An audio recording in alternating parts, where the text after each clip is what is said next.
Karena pas plasentanya darahnya keluar banyak, dan itu banyak banget darahnya yang keluar. Dan pas itu aku kayak nggak takut sih, apa ya namanya, jadi tiba-tiba rasanya tuh deg-degan, takut, senang juga pas berhasil mengeluarkan bayinya dalam keadaan sehat dan menangis kencang. Dan mungkin ini juga buat kalian yang masih ragu untuk masuk kedokteran karena takut darah, mungkin kalian perlu evaluasi juga nih. Halo, assalamualaikum, apa kabar? Jumpa lagi bersama aku. Di sini aku akan berbagi tips dan informasi seputar kedokteran, kesehatan, dan pengalaman yang mudah-mudahan bisa bermanfaat buat kalian. Dan sesuai judulnya, sekarang aku akan ngebahas tentang salah satu stase yang dijalani saat koas atau saat menjadi mahasiswa kedokteran. Mungkin overview dulu ya buat kalian yang baru nemuin channel ini juga. Jadi kalau misalnya kedokteran itu kan dibagi dua, preklinik sama klinik. Oke, nah sekarang aku akan ngebahas salah satu modul mayor, yaitu atau stase mayor, yaitu stase kebidanan atau obstetrik dan ginekologi. Oke, jadi nanti aku akan ngejelasin atau aku akan ceritain ke kalian bagaimana sih stase di kebidanan itu, terus apa aja yang dipelajari, tugas dan ujiannya itu apa aja, terus pengalaman pas itu aku pertama kali membantu persalinan, dan ada pengalaman yang nggak bisa aku lupain sampai sekarang. Terus mungkin sedikit buat kalian yang tertarik menjadi dokter spesialis obstetrik dan ginekologi. Di sini aku juga akan membahas singkat ya tentang lama sekolahnya, syarat masuk sekolah spesialisnya, dan kira-kira biaya yang akan dikeluarkan. Di sini aku akan tampilin tentang SKDI 2012. Kalian bisa lihat, jadi di bagian sistem reproduksi itu ada tingkat keterampilan ya. 4A sampai 3, ada yang 3, ada yang 1. Nah, kalau yang dokter umum itu minimal sudah paham nih tentang yang 4A. Ya, ada beberapa keterampilan yang wajib diketahui, dan ini kita pelajari saat kita berada di stase obgyn. Nih, kalian bisa lihat pemeriksaan fisik, pemeriksaan payudara misalnya, kemudian inspeksi dan palpasi genitalia eksterna untuk wanita, pemeriksaan spekulum, pemeriksaan bimanual, pemeriksaan rektal, dan lain sebagainya. Kalian bisa lihat di sini, kira-kira inilah yang akan dipelajari saat kalian berada di stase obgyn atau ilmu kesehatan wanita. Oke, ini konselingnya. Ini untuk yang obstetri juga ada beberapa, misalnya mengidentifikasi kehamilan dengan resiko tinggi apa aja. Terus kita juga harus bisa memberikan konseling prakonsepsi, pelayanan perawatan antenatal, inspeksi abdomen pada wanita hamil, dan lain sebagainya. Ini nanti semuanya kita pelajari saat di stase obgyn ini. Jadi kalian udah ada gambaran nih kira-kira apa saja yang kalian harus tahu, wajib tahu, dan targetnya kalian harus tahu nih, minimal ini yang ada di sini, yang ada di SKDI ini. Oke, kita lanjut ke tugas dan ujiannya ya. Kalau tugas dan ujiannya kurang lebihnya sama dengan stase yang sebelumnya atau stase yang lain. Jadi nanti kalau stase mayor itu kita menjalani selama 9 minggu. Ya biasanya minggu pertama itu kuliah umum. Kuliah umum kita biasanya di RSCM. Terus nanti setelah seminggu kuliah umum itu bareng-bareng tuh satu kelompok, satu angkatan yang berada di stase itu, terus nanti kita muter di rumah sakit jejaring. Jadi kita nanti dibagi ke beberapa rumah sakit. Kalau pas dulu aku di FKUI pas di stase obgyn itu kita ada beberapa rumah sakit. Yang pertama di RSCM, di Fatmawati, sama di RSUD Tangerang. Ada beberapa juga yang di Persahabatan juga, tapi aku kemarin dapetnya yang 3 itu. Kita juga ke puskesmas, ke satu puskesmas. Jadi kita muter ke 3 rumah sakit dan 1 puskesmas. Rumah sakit dan puskesmas itu ada pembimbingnya yang nanti akan mengarahkan dan membimbing kita untuk kegiatan apa aja yang kita lakuin dan target-target apa yang kita harus lakukan di rumah sakit itu. Misalnya kita harus jaga IGD, terus terutama yang IGD-nya yang tentang kasus-kasus kebidanan ya atau obgyn, nanti biasanya kita akan bareng tuh sama residen atau PPDS obstetrik dan ginekologi. Kita akan dibimbing oleh mereka juga. Terus kita ada juga ke Bangsal, jadi kita ikut visit sama konsulen, ada juga diskusi, laporan pagi. Jadi kalau habis jaga pagi-pagi kita melaporkan kasus-kasus apa yang ada saat malam itu pas kita jaga. Terus kita juga ikut poli.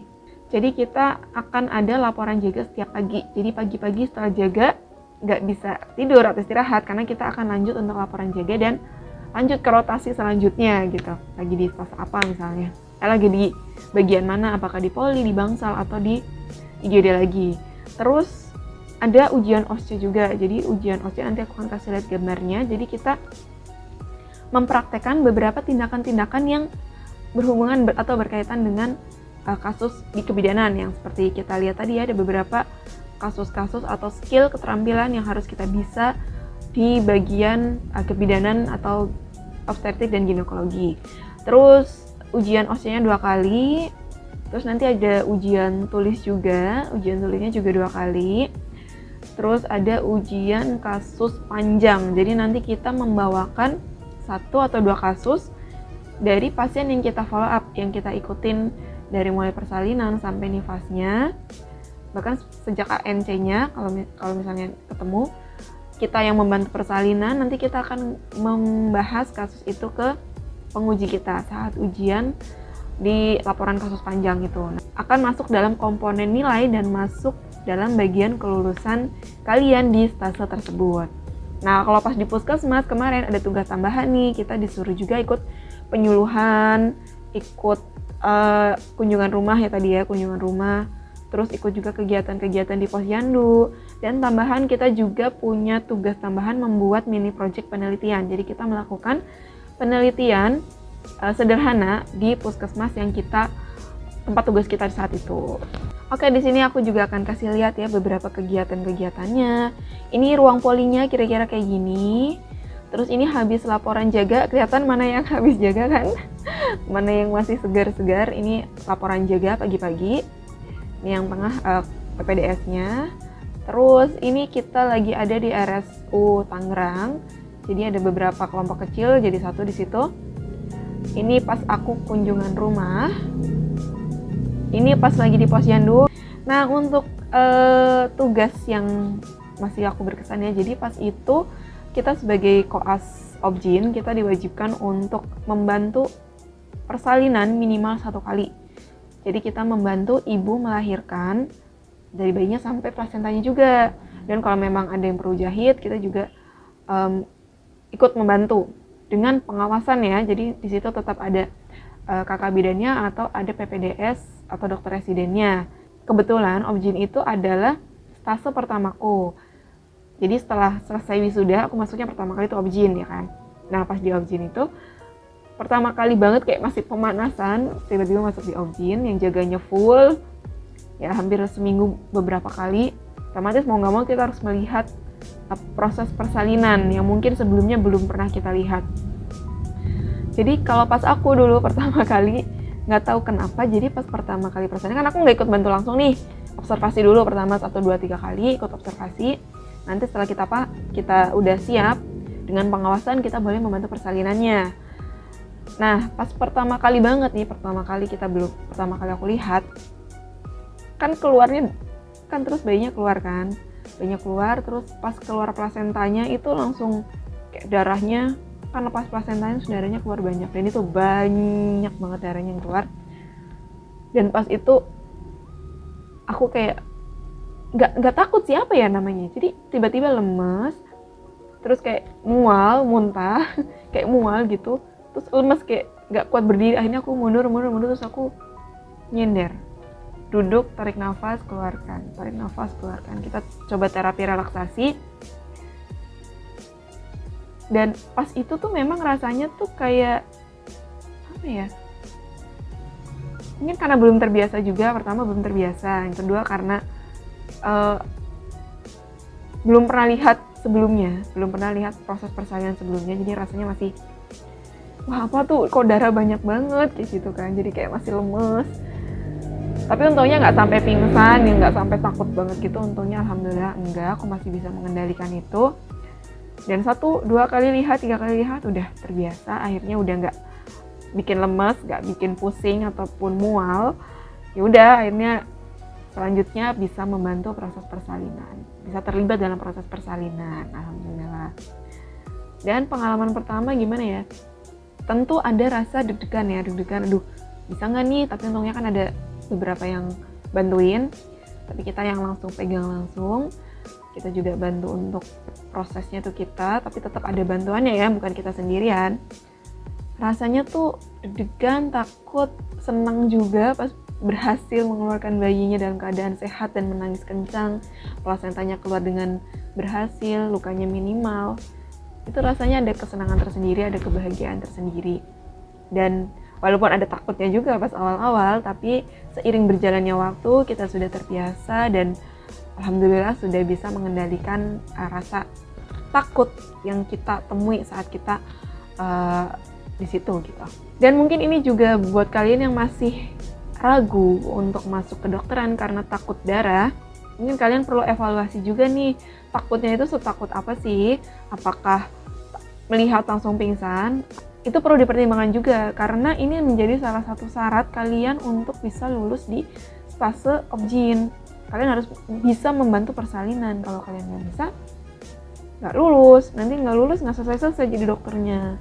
Apakah takutnya hanya takut dan wajar kayak misalnya kayak aku tadi, aku takut terus mundur, yang kedua yang ketiga udah baik-baik aja, atau benar-benar yang takut banget yang melihat terus langsung pingsan. Kalian perlu melihat lagi, menilai lagi, dan kembali lagi ke niat kalian. Insya Allah kalau niat kalian sudah bulat untuk menjadi dokter, tantangan apapun akan kalian jalani dengan baik, insya Allah ya. Oke, ini sedikit ya aku kasih gambaran tentang kalau misalnya mau jadi dokter obgyn itu persyaratannya apa. Nih aku dapat dari websitenya penerimaan UIACID. Jadi ini ada persyaratan umum, batas usianya itu maksimal 35 tahun dengan IPK kumulatif itu lebih dari 2,75. Terus nilai TOEFL-nya lebih dari 500. Nah, ini untuk kisaran biayanya. Jadi ada 3 kelas di sini klasifikasinya, reguler, khusus, dan WNA. Gitu sih, itu yang aku tahu. Mungkin kalau teman-teman ada yang tahu lebih lengkapnya, kalian bisa tulis di bawah. Atau mungkin ada dokter-dokter yang sekarang sedang menjalani program studi dokter spesialis obstetri dan ginekologi dan mau berbagi sharing atau informasi, boleh juga tulis di bawah informasi yang bisa dibagikan ke teman-teman di sini. Oke, mungkin itu dia yang bisa aku sampaikan. Semoga bermanfaat buat kalian. Semoga kalian jadi lebih kebayang gimana itu di stase obgyn, tugasnya ngapain aja, dan kalau misalnya mau jadi dokter spesialis kandungan, kira-kira itu syaratnya apa aja, dan kira-kira harus mempersiapkan dana atau biaya berapa banyak. Oke, itu dia yang bisa aku sampaikan. Semoga bermanfaat. Mohon maaf kalau misalnya masih ada kekurangan dan kesalahan. Sampai jumpa di video selanjutnya. Wassalamualaikum warahmatullahi wabarakatuh.